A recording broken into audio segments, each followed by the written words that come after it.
Assalamualaikum, selamat siang. Berjumpa lagi dengan Media Promoter TV. Kali ini Media Promoter TV menyambangi rutan kelas 2B Kota Agung, Kabupaten Langgamus untuk berbincang-bincang santai dengan pimpinan Kepala Rutan Pak Sobudi. Assalamualaikum. Waalaikumsalam warahmatullahi wabarakatuh. Kapan sehat? Alhamdulillah. Ikut terus lah ya. Ya, alhamdulillah kita prajurit siapa aja. Oke, siap. Kita dari Promoter TV Pak, memang agenda untuk bincang-bincang santai lah. Ya, mohon izin dalam hal ini kita mau ulik-ulik sedikit ya, tentang urutan kelas 2 di Kota Agung, Kabupaten Langgamus, mulai latar belakang Bapak dan ya sebelum Bapak menjabat pimpinan rutan kelas 2 Kota Agung dan segala kegiatan-kegiatan kita yang memang ada di rutan kelas 2 di Kota Agung. Nah, jadi ini Pak, masyarakat ini pada umumnya kan mereka tidak tahu sih apa sih arti sebutan hutan dan apa kegunaan hutan. Jadi langsung saya dijawab ya. Iya. Gitu. Jadi pertama saya ucapkan terima kasih ini dari Media. Pada prinsipnya rutan adalah rumah singkatan dari Rumah Tahanan Negara. Jadi kita di sini peran dan fungsinya, tugas kita adalah menjaga, merawat para tersangka yang dalam proses peradilan untuk kita siapkan pada saat untuk di persidangan. Itu jadi pada prinsipnya kita adalah menjaga dan merawat yang sifatnya istilahnya tahanan. Tahanan. Nanti kalaupun memang sudah putus oleh hakim pidananya berapa, kalau memang pidananya tinggi, tentu kita akan pindahkan ke lapas terdekat. Gitu. Jadi beda lapas dengan rutan. Yang rutan adalah tempat menjaga dan merawat para tahanan. Akan tetapi untuk lapas adalah sifatnya yang melakukan pembinaan terhadap para tahanan yang sudah diputus, dalam hal ini mungkin biasa disebut narapidana atau warga binaan pemasyarakatan. Jadi fungsinya rutan itu sendiri artinya titipan sementara. Betul. Sambil menunggu keputusan dari peradilan. Iya. Nah, di rutan kelas 2B Kota Agung ini Pak, agenda apa saja sih yang diberikan ke warga binaan di sini dalam arti dari kegiatan kerohaniannya, dari sosialisasi yang memang yang diberikan dari pihak rutan ke warga binaan di sini. Jadi seperti peran dan fungsi dari rutan itu sendiri kan. Untuk rutan kami kan hanya menjaga dan merawat. Itu menjaga dan merawat para tahanan ini sebelum diputus oleh pengadilan untuk kita menjaga. Jadi mungkin untuk kegiatan warga tahanan yang ada di dalam ini sebenarnya tidak terlalu banyak untuk pembinaan keterampilan terutama, karena memang tupoksi kita adalah merawat para tahanan. Berbeda dengan di lapas, pasti lebih banyak kegiatannya dan ada anggaran maupun kegiatan-kegiatan yang untuk memberikan bekal kepada mereka seandainya mereka kepada masyarakat. Jadi kami selain tidak ada kegiatan keterampilan dan juga anggaran untuk memberikan keterampilan, kita hanya lebih banyak, kalau di rutan ini lebih banyak memberikan pembinaan kerohanian. Karena dalam satu sisi di sini minimal sholat berjamaah dan kegiatan-kegiatan majelis taklim tetap kami lakukan. Dan mungkin saya upayakan untuk sholat berjamaah saya laksanakan selama 4 kali. Kecuali sholat subuh mungkin karena keterbatasan personil yang untuk mengawal dan menjaga, jadi sholat subuh saya arahkan untuk di kamar masing-masing. Jadi pada prinsipnya lebih banyak pembinaan rohani yang kami berikan untuk bekal mereka menjalani proses persidangan ini. Di rutan kelas 2B Kota Agung sendiri ada berapa warga binaan ini semua? Untuk kondisi saat ini yang ada di dalam adalah 318 orang. Sedangkan kapasitas kami hanya 130 orang. Bisa dibilang over kapasitas lah Pak, ya? 100% lebih. Seperti itu. Ya, tapi mau suka tidak suka tetap kami harus bisa menjaga dan merawatnya. Itu pun yang ada di dalam. Sedangkan yang di luar yang masih dititip di Polres maupun Polsek itu kurang lebih ada 39 orang. Itu statusnya sudah masuk ke kita, akan tetapi karena keterbatasan tempat hanya sementara masih saya pending, saya tunggu juga di Polres maupun Polsek, baik Tangamus maupun Polsek itu. Jadi bisa dikatakan apa ya, mau tidak mau memang harus seperti itu. Iya, seperti itu. Oke, siap. Nah, untuk warga binaan yang ada di rutan kelas 2B Kota Agung ini sendiri Pak, untuk masalah narkoba, masalah barang-barang yang hilang, itu kebijakan artinya sikap yang sudah diambil dari Bapak sendiri selaku pimpinan menginstruksikan kepada bawahannya seperti apa Pak untuk menyikapi masalah itu?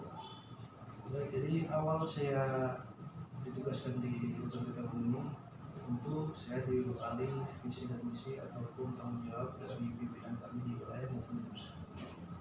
Salah satunya adalah membersihkan hal-hal yang mungkin dulunya kurang baik gitu ya. Salah satunya ya peredaran narkoba, penyalahgunaan penggunaan handphone maupun pungutan liar seperti itu. Ya alhamdulillah dari awal saya di sini saya selalu berkomitmen. Bahkan pada rapat staf setiap bulan yang kami laksanakan, saya selalu tekankan kepada jajaran jangan sekali-kali melakukan 3 hal tersebut. Yang biasa kami sebut adalah halina. Iya. Ya, halina adalah HP, tunggu dan narkoba. Itu upaya-upaya tentu tetap kami lakukan untuk memberantas itu semua, baik itu penggeledahan secara rutin maupun penggeledahan secara insidentil maupun tes urin pada warga binaan atau kami lakukan. Dan itu kami juga berkoordinasi dengan stakeholder terkait, baik itu BNN, kita sudah mengadakan MOU untuk penanganan dan pencegahan peredaran gelap narkoba di Kabupaten ini maupun kepada lembaga-lembaga yang lain. Tadi alhamdulillah baru kita laksanakan penyuluhan bersama dengan GAN, generasi anti narkoba nasional. Alhamdulillah baru tadi kami laksanakan untuk memberikan sedikit pengertian dan pemahaman kepada warga binaan yang ada di dalam itu. Hari ini tadi Pak ya? Ya baru tadi ya. Siap.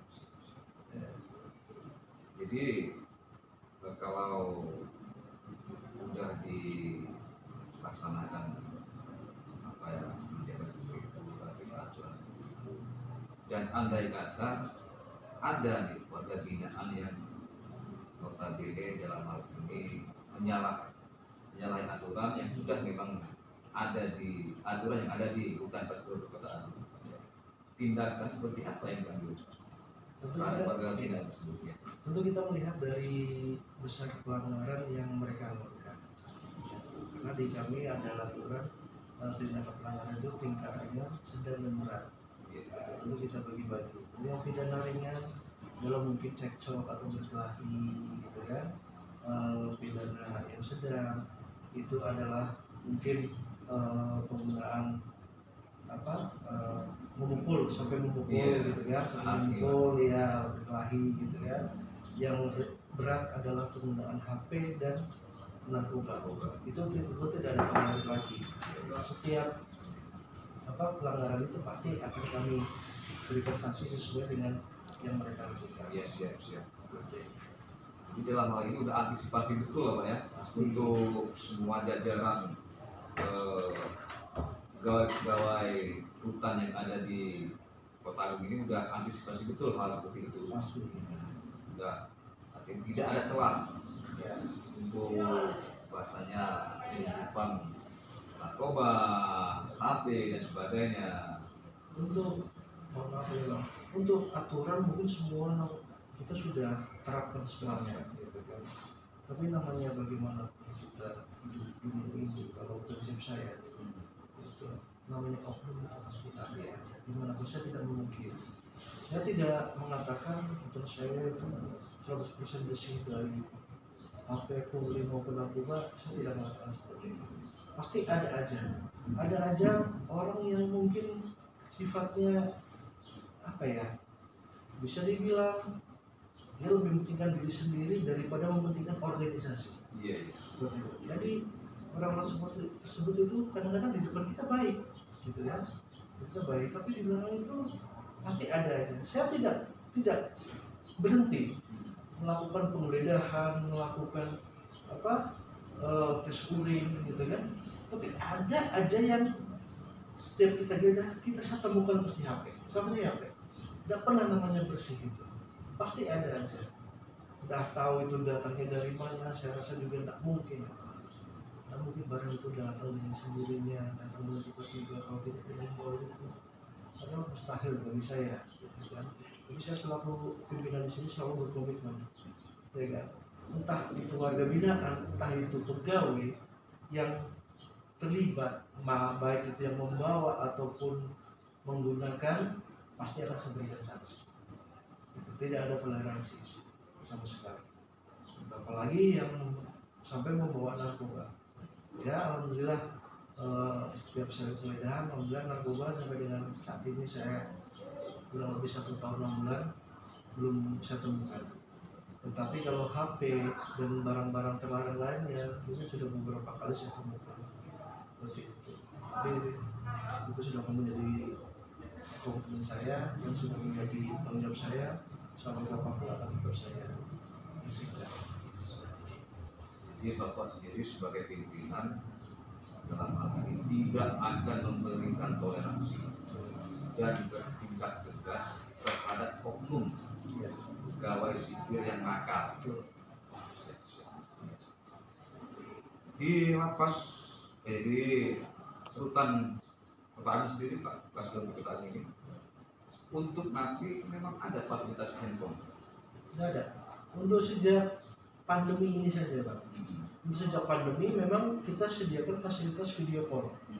Karena memang dari pimpinan pusat untuk besukan ketemu secara langsung kan dilarang. Jadi salah satu untuk menyikapi rasa rindu kepada keluarga, kami sediakan fasilitas video call itu pun menggunakan sarana komputer. Komputer menggunakan PC dan kamera. Jadi nomor WA kita di situ tertera. Ada nomor nomor kantor yang khusus menghubungi keluarganya. Jadi setiap hari kami berikan kesempatan kepada keluarga binaan apabila yang ingin menghubungi keluarga silakan mendaftar melalui petugas yang sudah kami siapkan. Jadi prosedurnya nanti keluarga binaan melapor kepada yang komandan jaga, nanti komandan jaga menyampaikan ke petugas bagian video call. Jadi nanti akan dibuat jadwal dan akan dikeluarkan dari kamarnya untuk melakukan panggilan video call kepada keluarga. Jadi untuk fasilitas di blok itu sangat dilarang. HP di kamar itu sangat dilarang. Kecuali paling ada di ruangan sidang ini khusus untuk video call. Itu kita awasi dan kita fasilitasi. Jadi fasilitas itu disediakan di masa pandemi ini aja Pak? Iya. Itu kalau memang warga binaan mau video call dengan keluarga di rumah, mau telepon keluarga di rumah, itu dari pihak lapas ditarik biaya nggak? Tidak. Itu gratis? Gratis. Jadi memang ada lah bahasa di dalam rutan sendiri apa ini jual beli segala macam. Iya. Bahkan sering kali saya ngobrol pada satu organisasi, saya sampaikan kalau memang ada anggota saya yang meminta sesuatu, kan, ataupun menawarkan apapun fasilitas yang ada di rutan ini dengan membayar, tolong segera laporkan ke saya. Bahkan saya sering kali saya sholat berjamaah dengan mereka, saya sholat Jumat saya upayakan tetap di kantor, tidak di luar. Kalau saya sambil menampung aspirasi mereka, walaupun memang ada, itu segera laporkan saya. Untuk awal-awal saya di sini mungkin ada beberapa yang menyampaikan ke saya. Gitu, Pak, izin Pak, kami di kamar ini dimintanya ini, ya udah siapa namanya ini saya telusuri gitu kan. Lalu saya panggil siapa yang meminta, contohnya kamping juga gitu kan. Kamping juga teman-teman yang mungkin kita percaya untuk membantu, kami malah kadang-kadang menyalahgunakan itu yang sering terjadi kayak gitu kan. Jadi habisnya sampai dengan saat ini ya belum ada pengaduan lagi langsung ke saya, karena saya tidak menutup diri juga kepada teman-teman warga binaan yang ada di dalam. Saya fair orangnya, ayo kalau memang kalian baik, saya juga akan melakukan kalian yang baik. Yang penting jangan bikin masalah besar, jangan membuat masalah. Insya Allah pasti akan saya lanjut dengan baik. Oke. Jadi selama Bapak menjabat pimpinan di rutan kelas di 2B itu ini, pernah terjadi nggak Pak hal-hal yang tidak diinginkan? Dalam arti titik kayak oknum sipil yang menggunakan jabatan, kayak warga binaan yang memang melanggar aturan yang sudah ditentukan dari rutan sendiri, pernah menunda? Ada beberapa memang, ada beberapa dari warga binaan yang pada saat tes urin biasanya adalah positif, gitu kan. Kita telusuri lagi, kita geledah kamarnya, tidak ada barang apa-apa, gitu kan. Ya mungkin kebodohan kami ataupun kepintaran mereka menyembunyikan itu, saya juga tidak tahu, gitu kan. Tetapi setiap kalau saya tes urin positif, tentu akan saya BAP, langsung saya register F. Kalaupun memang itu berbahaya bagi kami, untuk kami akan tidak lebih akan kami pindahkan ke lapas yang mungkin jauh dari sini. Gitu. Itu untuk warga binaan. Sedangkan untuk petugas, contoh kemarin ada saya mengalami anggota saya diberitakan menerima sesuatu, dari warga binaan. Langsung saya hubungi anggota saya, benar berita ini, gitu ya. Benar Pak. Oh ya dah, kalau memang nggak benar, kamu akan saya bilang. Tetapi kalau kamu benar menerima, saya akan laporkan kamu sekaligus. Akhirnya saya panggil semuanya, saya panggil anggota saya panggil warga binaan, termasuk panggil keluarga, termasuk media yang memberitakan itu. Saya klarifikasi semuanya, saya kumpulkan. Alhamdulillah memang adalah tidak benar. Saya tidak mau cuma karena berita dari satu pihak terus saya ambil tindakan. Saya tidak mau seperti itu. Tentu setiap ada berita-berita yang muncul, saya akan klarifikasi, saya cek kebenarannya, benar atau tidak. Kalaupun memang benar, saya juga pasti akan mengambil tindakan kepada anggota saya. Ini kita berbicara masalah media. Sejauh ini rutan kelas 2B Kemalang seperti apa sih akhirnya menjalin hubungan dengan media yang ada di Kabupaten Tanjung? Ya alhamdulillah kami sudah membentuk suatu grup di WA untuk kepada teman-teman media yang ada di Kota Tangerang sini. Alhamdulillah selama ini sudah berjalan dengan baik, gitu ya. Tetapi mungkin dari sekian puluh banyak media yang ada di grup itu, mungkin tidak semuanya mungkin bisa menjadi partner ataupun kerjasama dengan mitra kita, gitu ya. Tentu ada beberapa. Maka dari itu kami juga berupaya untuk bisa mempererat hubungan mitra itu lagi, karena memang kalau mitra secara kekeluargaan itu kan hubungannya sampai kapanpun. Tapi kalau hanya sekedar mitra saja, mungkin besok ada kegiatan udah selesai tidak ada lagi. Tapi harapan saya pribadi, saya pengen kita mitra seperti kekeluargaan. Dan alhamdulillah respon dari teman-teman media ini juga sangat bagus selama ini, karena memang tanggapan mereka berbeda dengan yang sebelumnya mungkin agak jarang atau membuka diri kepada teman-teman media. Ya kalau saya pribadi, saya ini adalah perantauan jauh, gitu kan. Yang saya cari adalah teman sebanyak mungkin, entah itu dari media, entah itu dari pejabat, ataupun dari seorang tukang ojek, itu pun akan saya coba komunikasi. Ya, alhamdulillah di sini juga saya ketemu dengan teman-teman yang media motor, Iya. gitu kan? Motor akhirnya ketemu semua di situ di jalur, akhirnya dari berbagai macam kalangan, ada yang bujangan, ada yang pengusaha, ada yang pejabat juga. Ya alhamdulillah disitulah kadang-kadang kita mampu kita komunikasi. Itu saya merasa seperti itu. Jadi ya alhamdulillah tanggapan teman-teman media sekarang responnya sangat bagus, Pak. Gitu. Ini kita udah ngobrol panjang lebar dan jauh, tapi saya sendiri belum tahu biografi Bapak, latar Bapak, tempat tinggal Bapak. Bisa ceritakan Pak? Oh iya. Ya. Latar belakang Bapak, biografi Bapak. Baik, jadi sekarang saya kebetulan lahir di Jawa Tengah dan di kota Cilacap. Ya. Jadi mungkin orang belum tahu Cilacap itu daerah mana. Mungkin orang lebih tahu namanya Nusa Kambangan. Nah disitulah saya lahir. Nusa Kambangan. Ya. Alhamdulillah tugas pertama saya adalah di Nusa Tenggara Barat. Tugas pertama saya di NTB di Lombok, habis itu saya pindah ke Bima di Sumbawa, akhirnya balik lagi ke Mataram, dan sebelum saya di sini saya juga sempat ditugaskan di Nusa Kambangan seperti itu. Jadi ya alhamdulillah banyak pengalaman yang saya dapatkan selama di Nusa Kambangan itu. Karena memang di Nusa Kambangan itu apa ya bisa dibilang corong atau pionirnya petugas pemasyarakatan. Iya. Ya kan?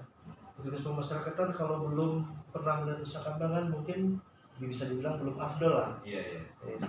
Apalagi saya menjabat menjabat semuanya dari pembinaan, keterampilan maupun pengamanan sudah pernah saya rasakan semua di lapas yang ada di Nusa Kambangan. Jadi ya sebelum saya di sini adalah saya sebagai kepala pengamanan di lapas Maksimum Besi Nusa Kambangan.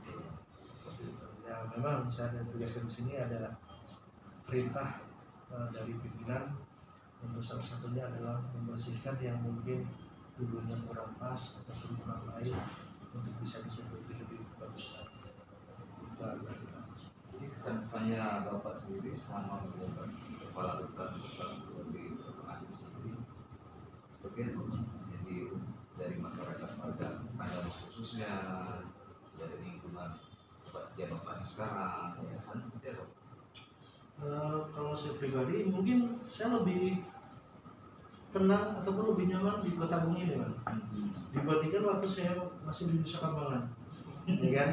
Nusa Kambangan itu kita ketemu dengan warga binaan yang notabene sudah Pas kakak lah ya. pas kakap, orang bisa dibilang stres semua, Bang. Selain pidananya, ya kan? Iya. Kedua mereka jauh dari keluarga yang pasti kan, karena semua provinsi, semua lapas apabila tidak bisa dibina di satu lapas di wilayah provinsi itu pasti akan dipindahkan ke Nusa Kambangan.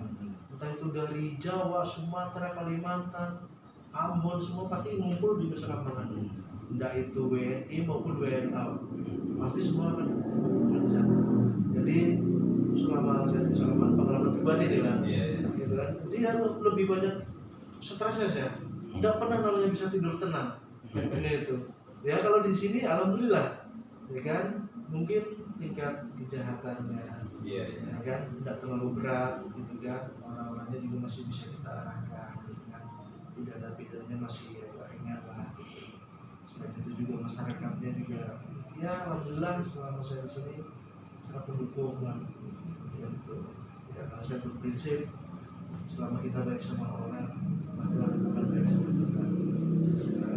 Seperti saya bilang tadi kan, ya namanya kita tugas jauh dari keluarga, tidak ada saudara, tidak ada yang kenal. Apa sih yang kita cari kalau bukan keluarga sebenarnya? Kalau bukan keluarga mungkin keluarga sendiri aja kadang-kadang mungkin bisa jengkel, bisa jauh kan. Tapi kalau teman, ya kan, saudara jauh itu pasti akan lebih erat hubungannya. Jadi menurut penilaian Bapak sendiri untuk keadaan di Kabupaten Taganus dari kultur budaya, kultur masyarakatnya seperti apa? Untuk kultur masyarakat ini, karena saya mungkin udah terbiasa sih ya Bang, udah sering ketemu dengan orang-orang yang mungkin pertama saya tugas di NTB itu karakter orangnya orang Sasak ya kan, beda karakternya seperti itu. Terus yang bertugas di Nusa Kambangan ketemu orang dari Palembang seperti ini, ketemu orang dari Kalimantan seperti ini. Jadi alhamdulillah ya saya sudah terbiasa sebenarnya, tidak kaget lagi.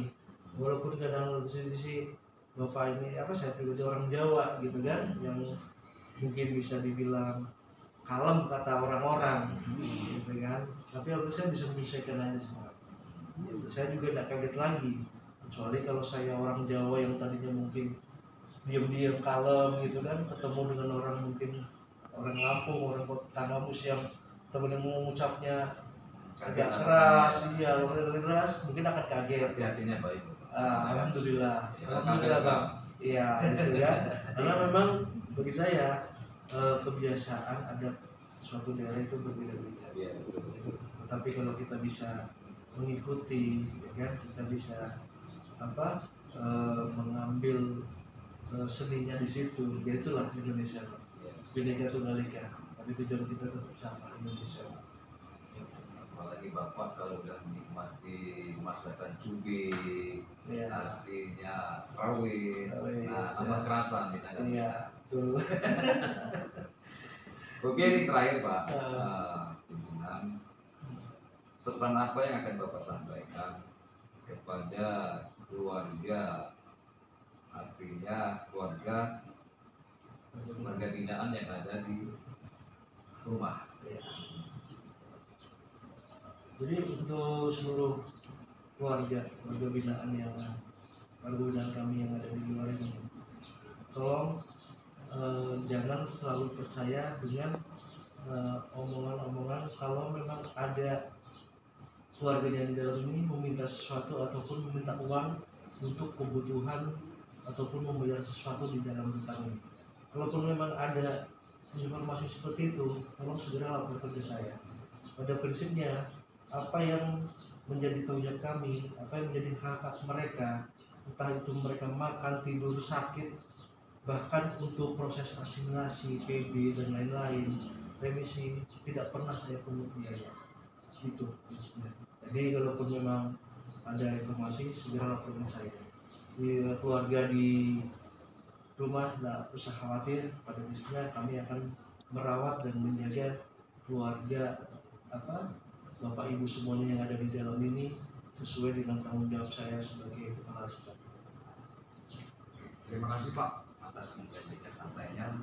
Mudah-mudahan ini menjadi motivasi penyemangat buat keluarga binaan yang ada di rumah dan khususnya masyarakat Kabupaten Tanggamus. Terima kasih atas waktunya Pak. Assalamualaikum warahmatullahi wabarakatuh. Oke sahabat promoter dimanapun berada, tadi bincang-bincang santai kita bersama Bapak Ahmad Sobirin selaku pimpinan Rutan kelas 2B Kota Agung Kabupaten Tanggamus. Artinya dalam hal ini kita ambil sisi bagusnya, sisi positifnya buat wawasan kita, artinya buat biar kita lebih tahu sih apa artinya hutan, ada apa di dalam hutan, dan seperti apa peraturannya. Oke, sampai di sini dulu. Dari Tanggamus, Hendra Wijaya laporkan. Salam sehat. Assalamualaikum warahmatullahi wabarakatuh.